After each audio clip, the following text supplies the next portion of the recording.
Number 5 unsung hero, just in your opinion, no era specific of the Pittsburgh Penguins.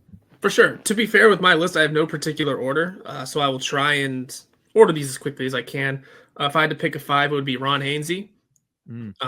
Not in Pittsburgh long, but boy, did he step up at the right time, considering Chris Letang was unable to play that entire playoff run. And, you needed someone to step up without your key defenseman, and it was Ron Hainsey. First stint in the playoffs ever, first Stanley Cup. Boom. You couldn't ask for something better from A, Ron Hainsey, or B, the rest of the team around him. Yeah, everybody was going to remember that Game 5 goal where he made PK Subban, and I don't remember, I think it was James Neal. I think it was James Neal. Look very bad whenever he went coast to coast and turned into Paul Coffey for a second, leading to a goal and a blowout victory, but still a victory that needed to happen, obviously, en route to a Stanley Cup victory. My number 5 is going back to the 90s. I'm going to say number 5 is Tom Barrasso. I understand. This guy's a Hockey Hall of Famer, so he's not unsung in its entirety, but I don't think he's talked about enough when it comes to the 91 and 92 teams. Everybody talks about the amazing forwards. Everybody talks about Paul Coffey. Everybody talks about basically everybody except Tom Barrasso. In fact, a lot of people talk about Frankie Pietrangelo more than they talk about Tom Barrasso, but Barrasso had a .919 save percentage in the 1991 playoffs, which is phenomenal. He was also 16-5 with a .907 save percentage in 92. The guy is a Hall of Famer, but I don't think he's talked about nearly enough. So he's number 5 on my unsung heroes list. Yeah, that's a good one. That's a good choice. Sure, he's a Hall of Famer. Sure, you talk him up. Plenty of people do talk him up, and he had a lot of, he's had a lot of heat in his day, but you're right. He doesn't get talked about enough, and it doesn't help that he essentially lives in the shadow of Marc-Andre Fleury in terms of goaltending in Pittsburgh. But he set the standard for Fleury to break through completely. And that should get talked about more, and probably does now that he's a Hall of Famer, and that sort of bridge has been mended. But, you're right. It's a good choice overall, too. Yeah, from the 90s back-to-backs to the 2010 back-to-backs, I'm going with Brian Dumoulin as my number 4 unsung hero. What he did for those Penguins teams, really, since he came over in the Jordan Staal trade, the way he played throughout his entire career, you have to appreciate a guy that does the dirty work and doesn't ask for anything in return. The only time that he was really in the limelight was when he was chugging 4 beers at once after a Stanley Cup in 2016 up at SAP Center. But Brian Dumoulin was a very, very good player for a very long time for the Pittsburgh Penguins in a massive role. We're talking right now about, man, if they get rid of Marcus Pettersson, who's going to fill into that role? Brian Dumoulin was that guy for a decade plus in Pittsburgh, if not close to a decade plus in Pittsburgh, and I think he deserves a lot of credit for it. I like that choice too. You can't go wrong with it. He's unsung because he didn't bring offense. He didn't bring the goal scoring. He didn't bring the power play abilities. No, he played defense. He played his role and did so very well for a long time. And there was a brief time there you could argue he was one of the best defensemen in franchise history in terms of pure defense, making sure the team is going to win games defensively. He did a great job of that. What is your number 4? Moving on to number 4 for me, maybe a little less unsung, and I know this is a name we'll discuss, I'm sure, a couple times before this episode even ends. Matt Cullen, because one key piece, or multiple key pieces to the Penguins back-to-back runs in 16 to 17 was just their depth. There was a lot of changes to it between year 1 and year 2. There was a lot of shifting of names, but one consistent and kind of the leader of the depth for both of those years was Matt Cullen, the veteran face coming in and securing and locking down that solid depth that the Penguins had. It was something they were able to thrive on and really lean on, and Matt Cullen was just the leader of it. So really, I would say for this answer for me, at least Matt Cullen is the representative of all those names that were down there. Eric Fair, Carter Rowney for a minute, Tom Kuhnhackl, Scott Wilson, and I'm forgetting a few more, I'm sure, but Matt Cullen was the representative and the consistent face for both of those years. Moving on to number 3, this is a player that I would be surprised if you didn't put him on your list. TK48, Tyler Kennedy, is 100% an unsung hero. Even when you're talking about that third line in 2009, I know everybody talks about Stahl, Cook, and Kennedy, but a lot of the times it's Jordan Stahl. A lot of times it's Matt Cook because of the way he played. Not enough is said about how good Tyler Kennedy was for those years in Pittsburgh. Absolutely. And actually, I don't have him on my list. So good choice because, what he brought to the team was everything you mentioned there and then some. There was just he was just one of those solid pieces for a scoring depth that it was a weird league at the time. And he certainly brought every inch of he can score when he hits the net. He can play gritty whenever he wants to and was able to be a good piece for that run. All around great choice. Now, what is your number 3? I always pause. I don't know if you have more to say on it, but I didn't have him on my list because I tried to look back for a bunch of these. I know my first 2 were from recent, but these last 3 will be old names. I'm going to go with Mark Recchi. Now, again, definitely a big popular name when he was in Pittsburgh. Dude had a Hall of Fame career and wasn't in Pittsburgh for as long as many people remember. He only won the cup here in 91, went on to win a couple more times afterwards, but he led the team in scoring in 91. It helped that Lemieux was hurt for a lot of it. But Mark Recchi, for that season was crazy. I have to pull the numbers back up, but he had over 100 points. And by the way, second on the team in scoring that year was John Cullen, who got traded. Did that team really need to win the Stanley Cup? But yes, it was, if I'm not mistaken, that's the one that everyone looks at as the best team, right?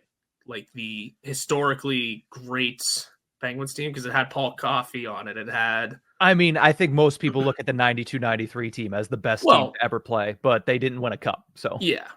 But I remember there was that voting thing that the Penguins team, I think it was the 91 Pens team that lost to the Oilers.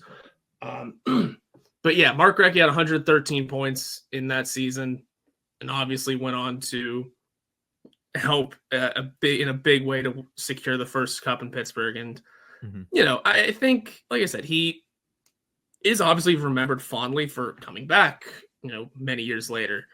But for what it's worth, just an unsung hero of the old generation and bringing the first cup to Pittsburgh and then helping form Sidney Crosby as a child still in many ways. So there's that little bit of extra bump for Mark Recchi and just a Hall of Fame player, Hall of Fame person for the team. And, I don't have too much more on it. Just the numbers, what he did for so long, and the 2 different generations of Penguins that he played with certainly speaks for itself. Yeah, and with that, we'll go to number 2, and this is a name that is on the Crosby Archives on Twitter's list, and he's high on my list as well.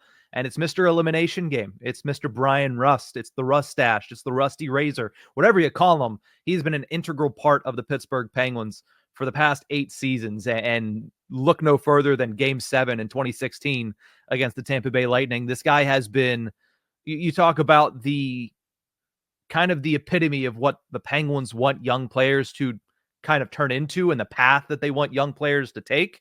It's Brian Rust. He's the prototype for the Pittsburgh Penguins and for Mike Sullivan's system. So he's been really good. And honestly, he's gotten a lot of love. I mean, look no further than what we were talking about just about 10, 15 minutes ago, whenever we brought up him in the name that stat line portion. But Brian Rust, number 2, Mr. Elimination, he is the guy that has been probably the 5th best player on the Penguins since he joined the Penguins. Or I wouldn't go that far because he joined the Penguins as a 4th liner, but since he kind of took off with the Penguins in that 2016 playoffs.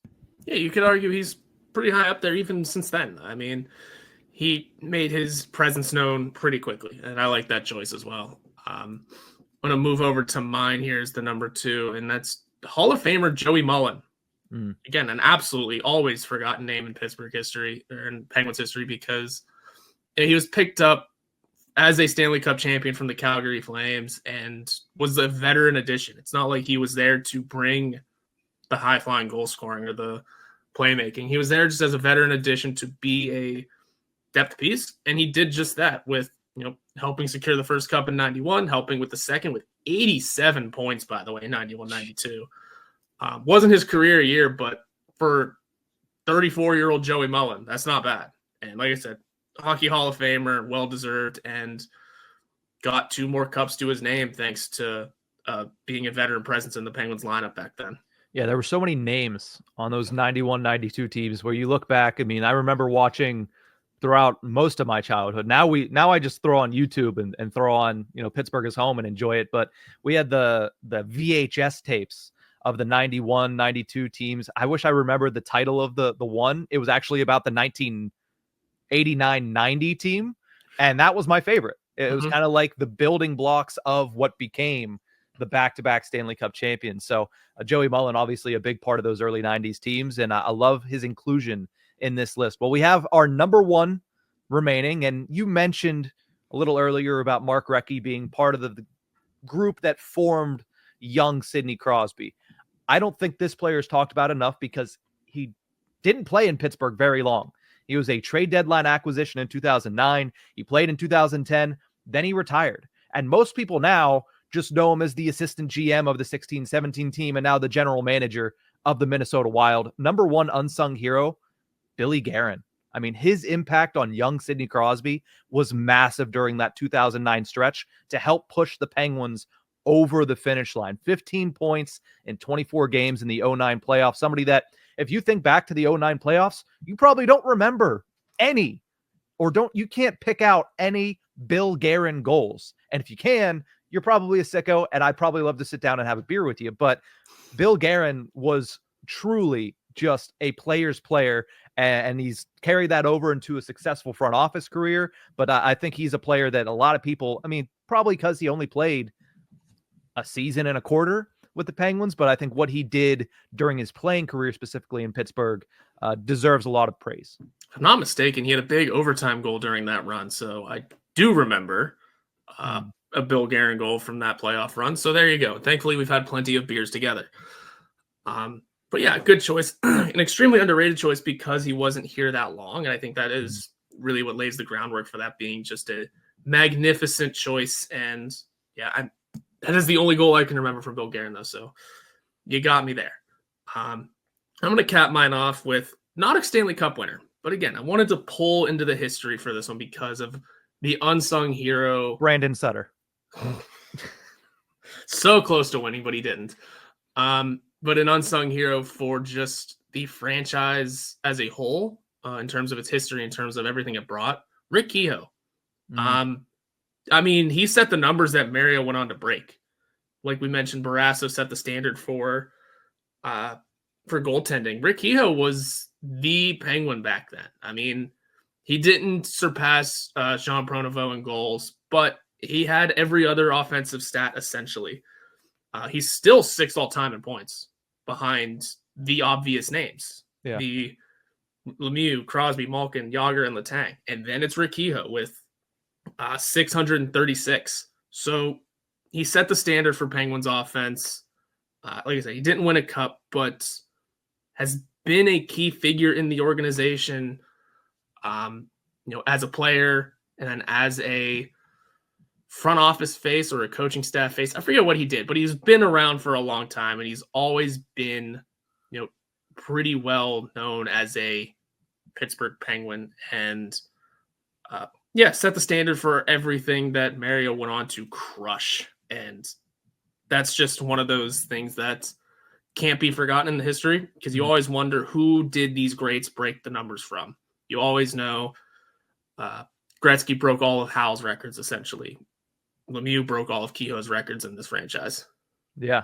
So that's our top 5. Mine is Tom Barrasso at number 5, Brian Dumoulin at number 4, Tyler Kennedy at number 3, Brian Rust at number 2, and Billy Guerin at number 1. I actually have a couple honorable mentions. I'm not going to get into it. Max Talbot, I want to throw on this list, but at the same time, I'm like, is he unsung? I feel like enough people have sung his praises for scoring 2 goals in Game 7 of the Stanley Cup Final in 09. So I'll give him a little bit of love here, but I don't necessarily think he's an unsung hero. And then Pascal Dupuis, I think, is somebody that fits perfectly into that category, but I just don't have him in my top 5. And can you remind the folks at home what your top 5 was?